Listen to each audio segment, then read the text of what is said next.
على ياسين أحمد هادي الأمين صلى الله على ياسين أحمد هادي الأمين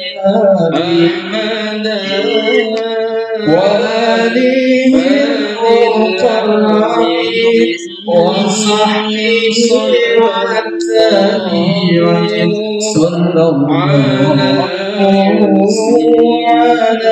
ياسين صلى الله على ياسين أحمد الهادي الأمين وآله المقربين وصحبه والتابعين صلى الله على ياسين والحبيب الذي ترجى شفاعته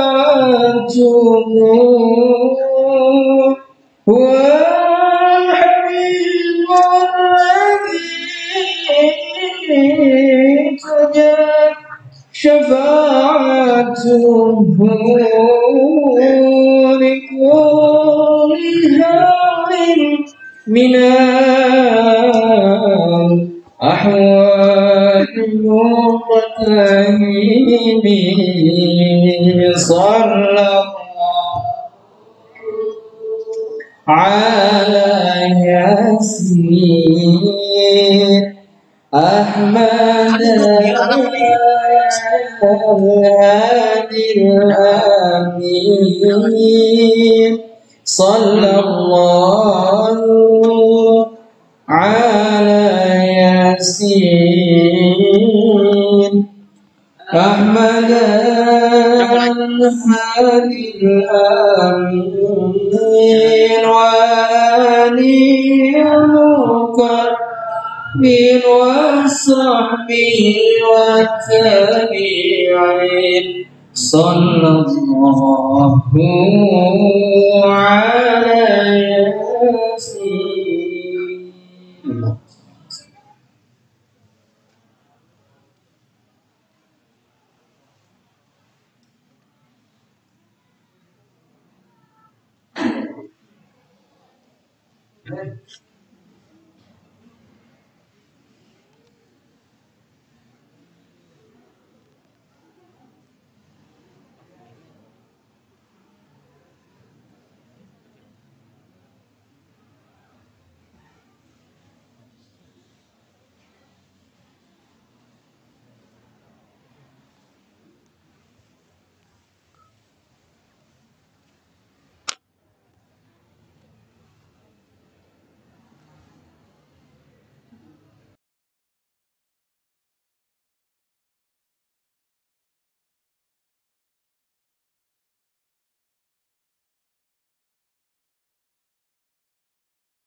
Alhamdulillah wassalatu wassalamu ala Rasulillah sallallahu alaihi wasallam wa ala alihi wa ashabihi wa man walah. Wa ba'du. Yang kami hormati, yang kita sama-sama muliakan guru kita Madah Al-Habs. Ya, kesempatan siang hari ini alhamdulillah qadarullah bisa bersama-sama kita semua. Kami ucapkan selamat datang di kota. Alhamdulillah Al-Habib dari malam sudah ada di dan siang ya Habib sudah ada di Kabupaten Garut.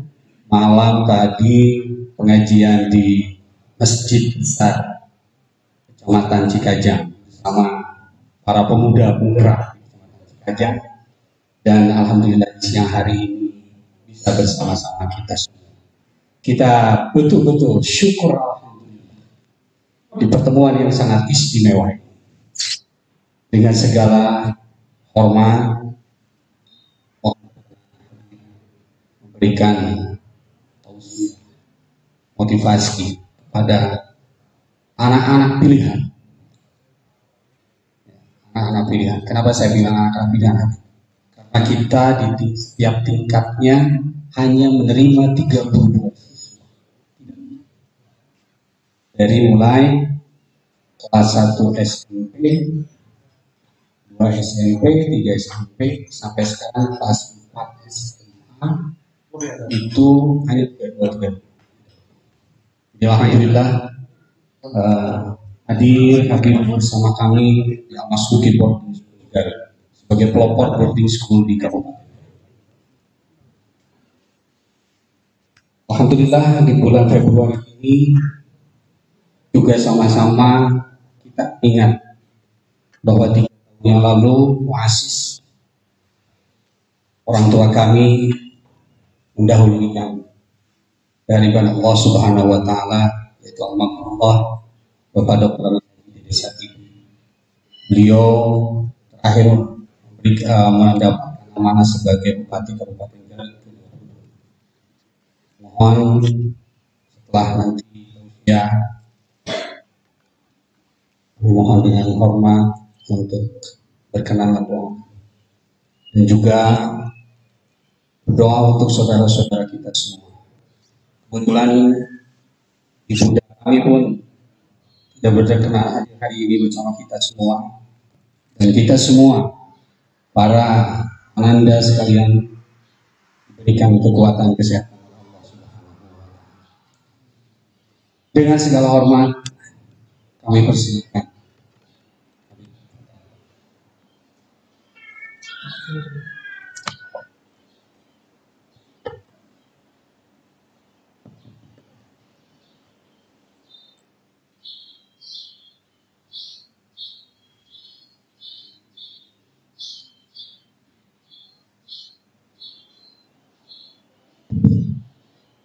Bismillahirrahmanirrahim. Assalamualaikum warahmatullahi wabarakatuh. Alhamdulillahi wa kafa, wassalatu wassalamu ala sayyidina Mustafa wa ala alihi wa ashabihi ahli sidqi wal wafa. Allahumma salli wa sallim ala sayyidina Muhammadin wa ala alihi wa ashabihi ajma'in. Yang kita cintai, kita muliakan segenap keluarga besar Al-Mas Duki Boarding School.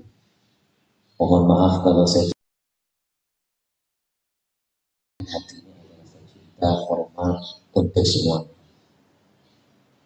terkhusus yang karena wasilah beliau sampai dan silaturahim. Kita doakan semua yang terlibat dalam membantu terbentuknya sebuah yang masya Allah pertama ini, terkhusus almarhum almarhum ila rahmatul qayyum yang menjadi muassisnya. Mudah-mudahan semua yang terlibat, yang ikut andil setiap detiknya ingin menjadi ladang amal untuk mereka. Yang masih hidup kita doakan Allah panjangkan umurnya, berkah hidupnya, disehatkan badannya, dijauhkan dari segala macam musibah bencana. Yang sudah wafat kita niatkan, kita doakan mudah-mudahan Allah ampuni dosanya, luaskan kuburnya, dibalas kebaikannya, dilipat gandakan kemuliaannya, dan kumul.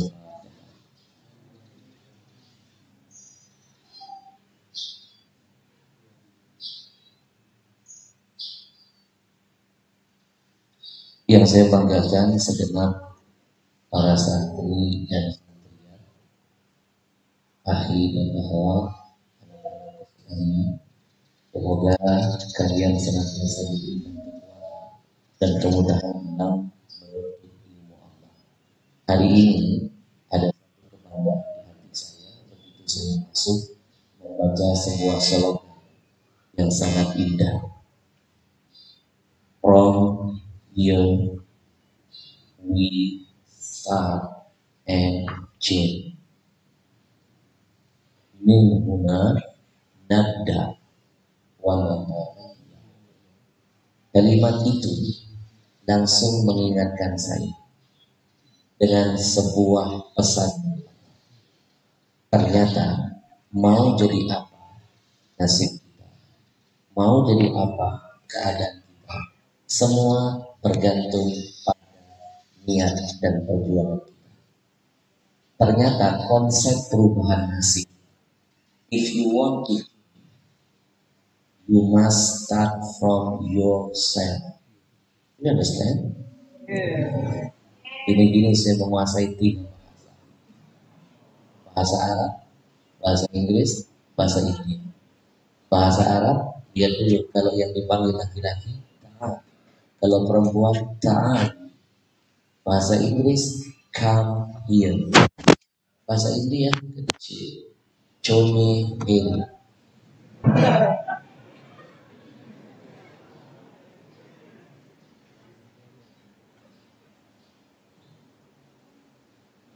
Kenapa saya belajar bahasa Inggris? Karena saya pernah ketemu dengan salah seorang pendeta satu pesawat yang menegur saya dengan bahasa Arab yang indah. Saya pikir di alam pondok. Begitu saya tanya, Syekh, saya kalam ajab. Saya dengar bahasamu, saya kaget. Min ayyi ma'ad kharajta anta? Dari pesantren mana kamu keluar? Dia dengan bangga mengusungkan dada lalu berkata, lastu min ma'ad wa lastu minal madrasah. Saya bukan dari pesantren, saya bukan dari sekolah. Kenalkan, saya pendeta. Saya seperti kebenaran. Lalu dia tanya saya pakai bahasa Inggris. Saya tidak bisa berkata-kata dan menjawab. Nampak itu saya kalah satu langkah. So from starting from the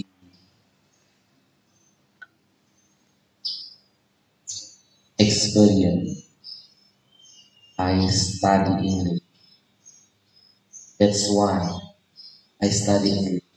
I was with some pendeta. Dari situ saya belajar bahasa Inggris. Diam-diam mereka belajar bahasa kita. Masa kita tidak mau belajar bahasa mereka? Betul? Saya malu pendeta banyak yang sudah bahasa Inggris, bahasa Arab. Saya juga pernah malu lihat anak kecil-kecil seperti kami. Pintar sekali bahasa Arab. Ketika saya ke Madinah, ternyata dia lahir di sana. Oke, teman-teman sekalian, konsep perubahan ada pada diri kita. Mana ayatnya? Simak.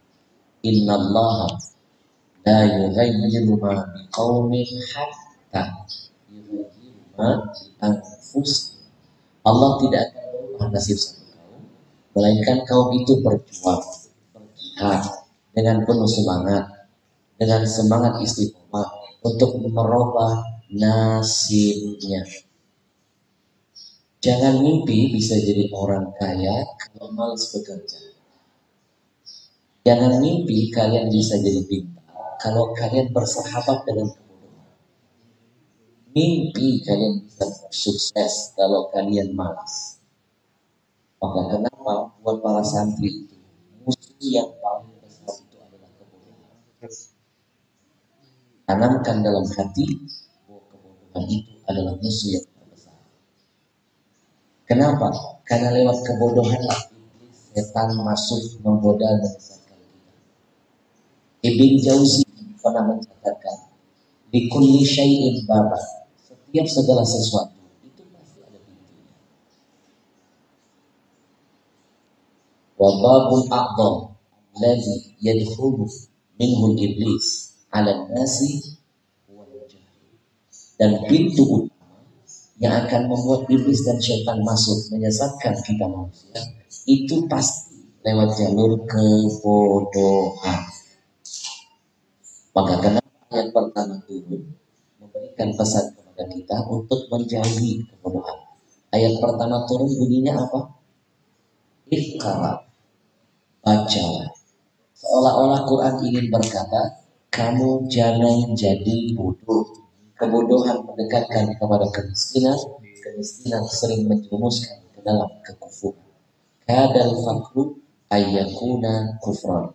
Berapa banyak orang dari bodoh menjadi miskin, ekonominya rendah, rentan, baru disebut dengan supermisa akidah dia gadaikan. Akibat apa?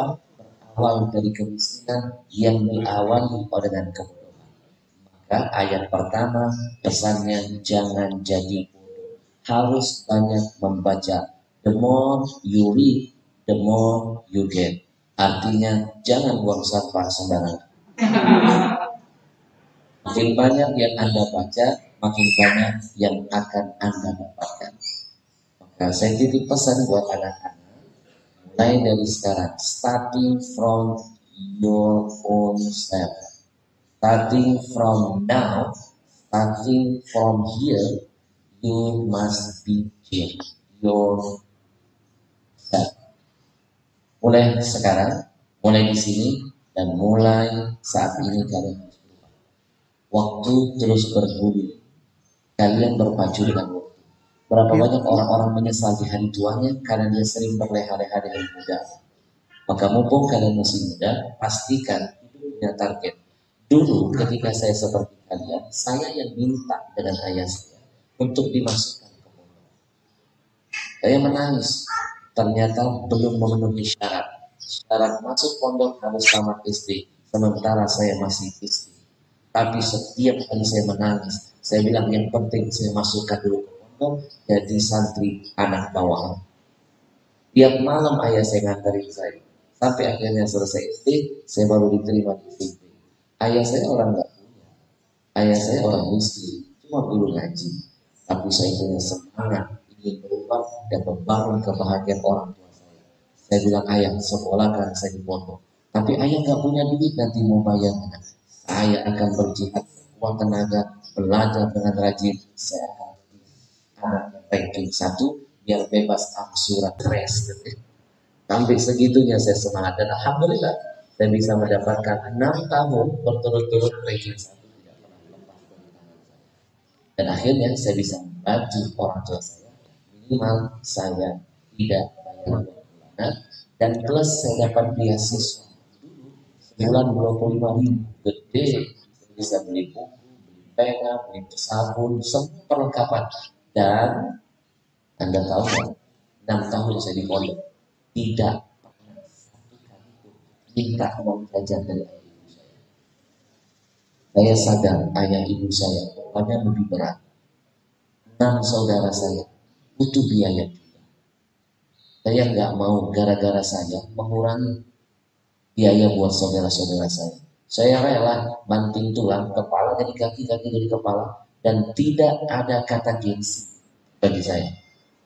Percaya deh, kalau masih ada kata gengsi yang bukan pada tempatnya, itu juga jadi penghambat kalian jadi sukses.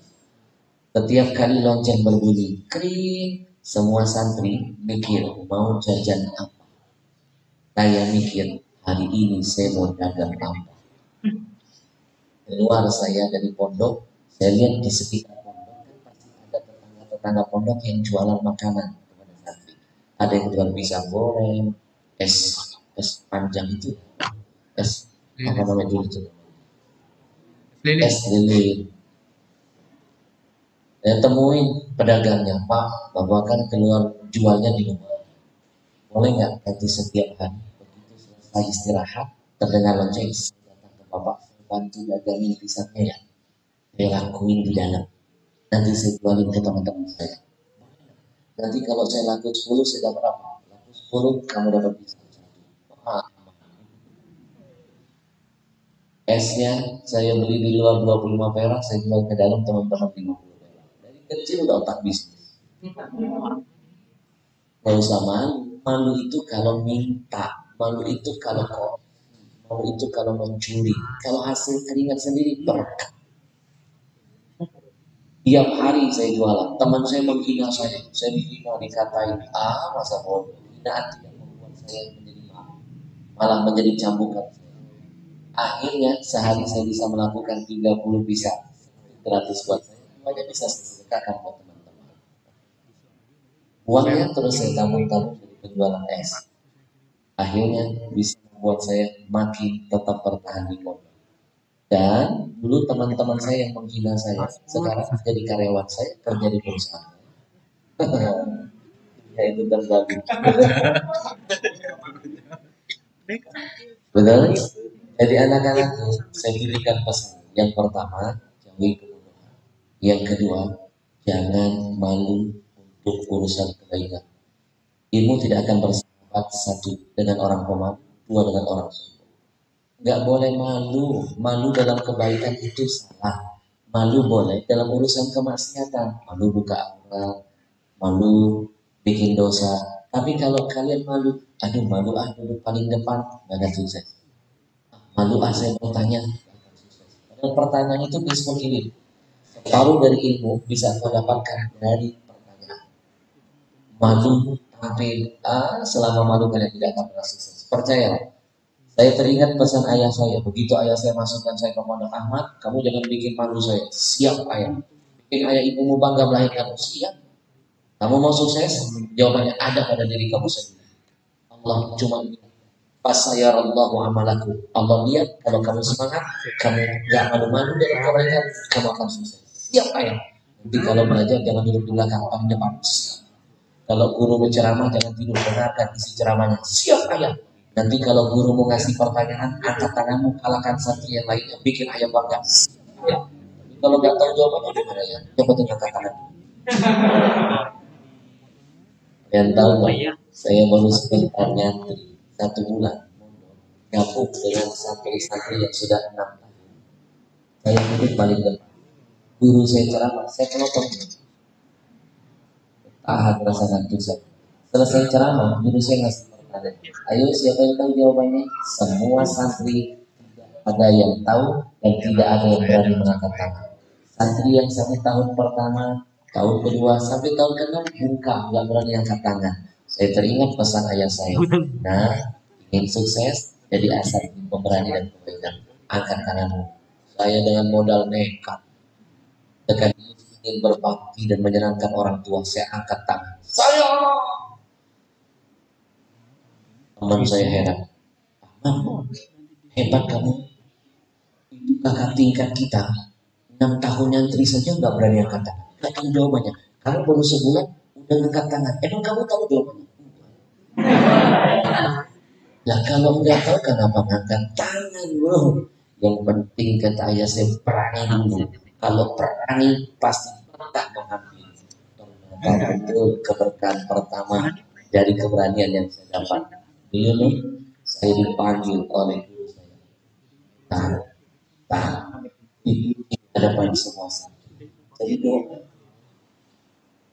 Guru saya bilang ini namanya santri hebat aja. Baru sebulan nyantri sudah mengalahkan kakak tingkatnya. Kamu tahu jawabannya kan? Guru saya makin kagum. Ini lebih hebat.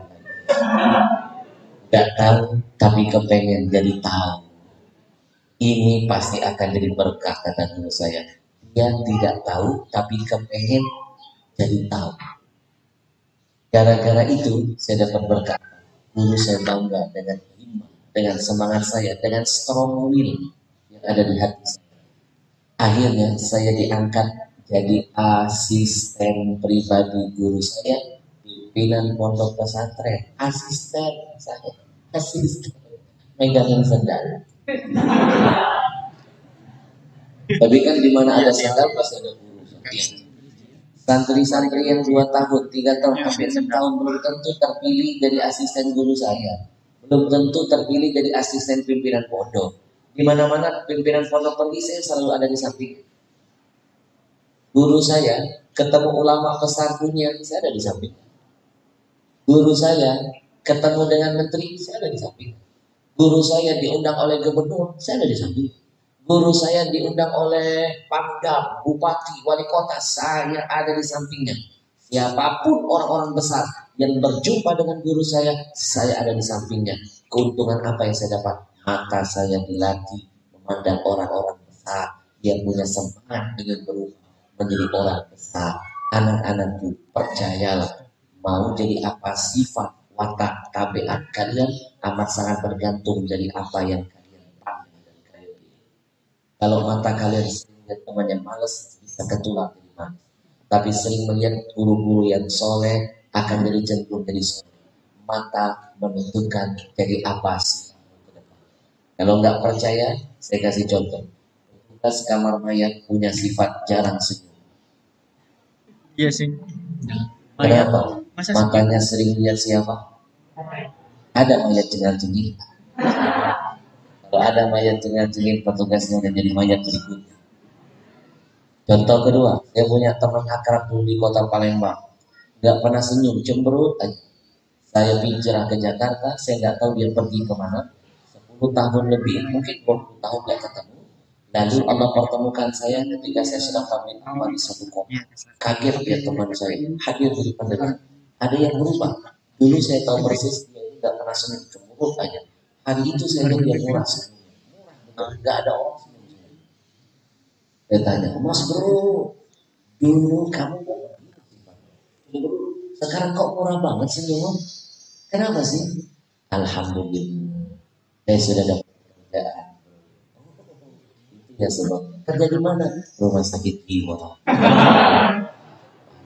Sering lihat orang gila ketawa, kebetulan jadi anak-anakku, pesan saya jangan jadi santri pemabuk, jangan sukses. Yang terakhir, juga tidak kalah penting, muliakan, cintai, hormati guru, mimpi ilmu akan diberkahi. Kalau yang punya ilmu, guru tidak engkau hargai. Jangan sekali-kali memandang sebelah mata profesi guru, karena demi Allah profesi pertama yang dilakoni oleh manusia Nabi Adam alaihissalam adalah guru. Siapa guru pertama dari kalangan manusia? Adam alaihissalam. Siapa murid Nabi Adam? Malaikat. Malaikat itu makhluk gak pernah maksiat. La ya'sunallah, ibadah. Makhluk yang pasti mulia. Anda bayangkan yang mulia namanya malaikat disuruh sujud oleh Allah sama Adam. Sujud itu bukan menyembah, ikrama wa ta'ziman li ahli ilmu. Bentuk penghormatan kepada orang yang Allah karuniakan ilmu. Kalau malaikat saja disuruh hormat kepada gurunya dari kalangan manusia yang punya ilmu, apalagi kalian cuma santri, malaikat bukan, tapi kurang ajar sama guru, kebangetan, ilmu nggak akan berkah. Betul? Nabi bangga jadi seorang guru. Innama bu'ithtu mu'alliman. Saya diutus ke muka bumi sebagai guru. Kita doakan guru-guru kita selalu dalam lindungan Allah. Amin ya rabbal alamin. Terima kasih banyak. Insyaallah nanti dari waktu saya datang lagi kita buka kajian yang lebih luas. Mudah-mudahan Allah buka kalian kekuatan untuk bisa mendapatkan ilmu. Allah yaftah likum futuhat. Insyaallah. Bisahil lakum fi rasatikum. Jazakumullah, terima kasih banyak. Dan yang terakhir, pesan sponsor. Silakan. Setengah menit ke depan, anak-anak biar tahu kenapa setiap kali saya, sebelum saya tutup dengan doa, boleh minum dulu kan?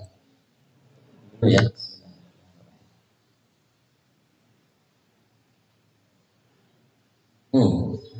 Emang beda banget kalau minumannya sehat.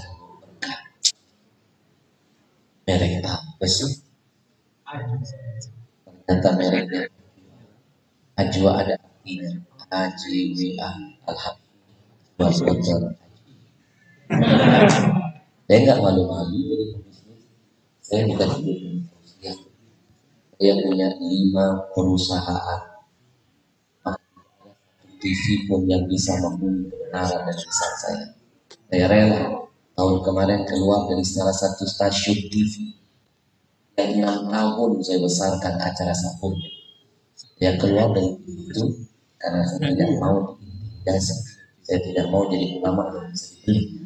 Belum syuting sudah diberisikan, jangan ngomong ini, jangan ngomong ini, jangan ngomong ini. Buat apa jadi ulama kalau diatur? Ilmu yu'ta walayati. Ilmu itu didatangi bukan mendatangi. Ulama datang bukan guru mendatangi. Kembali kamu yang mengambil guru. Betul?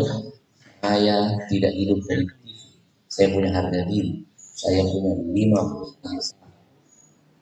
3 bergerak untuk travel umroh haji. Ada 3.000 jamaah saya setiap bulan. Saya punya perusahaan baju yang saya pakai semua koleksi desain saya sendiri, konveksi kita sendiri. Kemudian nanti kita akan kunjungi Al-Habsyi_Career Limited Edition. Dan perusahaan yang kelima, saya punya perusahaan air minum. Nanti akan segera masuk di Garut setelah COVID, kita akan mengaji besar-besaran. Anak-anakku izinkan kami dari tim Ajwa itu ajaib buat minuman ini dikhatamkan Quran 30 juz di setiap mata air yang ditemukan, dibikin publik didengarkan Quran. Kemudian formula airnya mendekati Zam-Zam karena kami menyelidiki Zam-Zam. Semua kandungan Zam-Zam kami jadikan kandungan Ajwa. Setengah menit ke depan, coba lihat ke depan. Kita akan adu minuman Ajwa dengan minuman milik perusahaan yang terbesar di negeri ini, dan tidak sedikit pondok pesantren, masjid jadi konsumsi. Saya sarankan mulai sekarang, starting from you, chill your drink, don't buy anything product from kafir. Itu salah satu berkah buat pondok kita. Hilangkan, cari produk-produk muslim, jangan beli produk kafir. Kalau ada orang muslim yang berdagang, pedagang muslim sukses, zakat yang nambah, sedekah banyak syiaranya. Lihat baik-baik minumannya kuning, dari bening berubah menjadi kuning. Sekarang kita adu dengan minuman milik kaum muslimin, untuknya untuk dakwah dan sebagian kita kirim buat Palestina. Mereka bikin perusahaan, untuknya buat Israel, beli senjata bunuh saudara kita di Palestina. Pembelinya adalah pesantren kita, pembelinya masjid. Berarti antum ikut andil dalam kejahatan mereka. Nanti diminta pertanggungjawaban. Jangan main-main. Haram itu ada 2, ada haram li, ada haram lidati. Nanti kalau kapan saya bahas.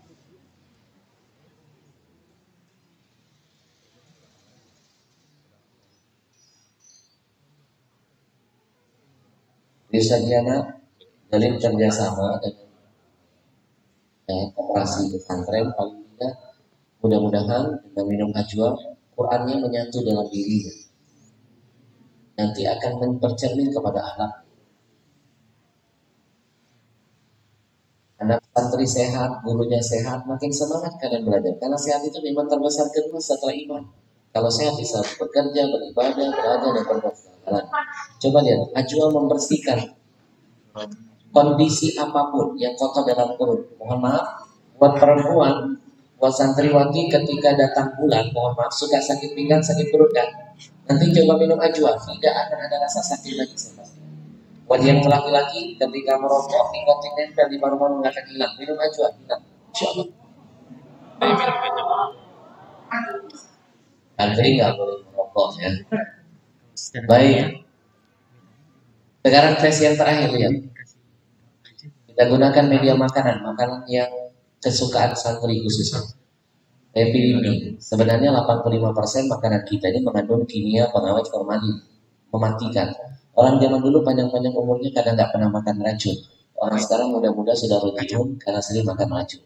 Adik perempuan saya wafat usia 30 tahun kena kanker payudara stadium 4. Kenapa suka makan mie? Dan terlambat menyelamatkan nyawa adik saya. Tapi mudah-mudahan tidak ada kata terlambat untuk menebang mata untuk umat. Mudah-mudahan jadi amal bagi adik perempuan saya. Insyaallah. Baik, anak-anak lihat ke depan. Begini perut yang sehat dengan yang Mana? kita angkat minuman yang berwarna biru. Ini baru 1 sendok mie masuk ke perut kalian. Belum 1 minggu, belum minggunya, belum tiap hari. Ketika minumannya tidak bisa menempelkan racunnya, perut kalian seperti itu. Lama-lama pasti kanker, mematikan pasti. Tunggu waktu saja. Tapi kalau minumannya ajwa, angkat ajwanya, apalagi zam-zam, racun apapun dinetralkan oleh kekuatan antioksidan yang ajwa pelajari dari kandungan air zam-zam. Plus ada Qur'annya, pasti berkahnya terus bertambah. Sekarang kita tempel minuman apa yang paling sehat? Ajwa saya ambil berkah dari nama kurma Nabi. Apapun yang dihubungkan dengan Nabi pasti berkah menghampiri. Maka coba dengar, nama ajwa itu enak didengar, enak disebut. Karena bukan dari saya, dari Nabi. Sekali lagi saya mau dengar, minuman apa yang berkah? Minuman apa yang paling sehat? In your drink. Starting from now and start from your body. Oke. Ganti minumannya, ajwa. Terima kasih Batik. Lahir batin mohon maaf, mungkin ini dulu bisa saya sampaikan. Kita angkat tangan, kita berdoa kepada Allah Subhanahu wa taala. Bismillahirrahmanirrahim. Allahumma shalli wa sallim ala sayyidina Muhammad wa ala ali sayyidina Muhammad. Ya muhawwilal ahwal. Ya muhawwilal ahwal. Allahumma inna na'udzubika min jahdil bala wa darkil syaqaa wa su'il qadaa wa syara'atil a'daa. Allahumma ja'alna syakura wa ja'alna tabura wa ja'alna sabura wa ja'alna fi dunya sabira wa fi nasi kabira walhamdulillahi rabbil alamin.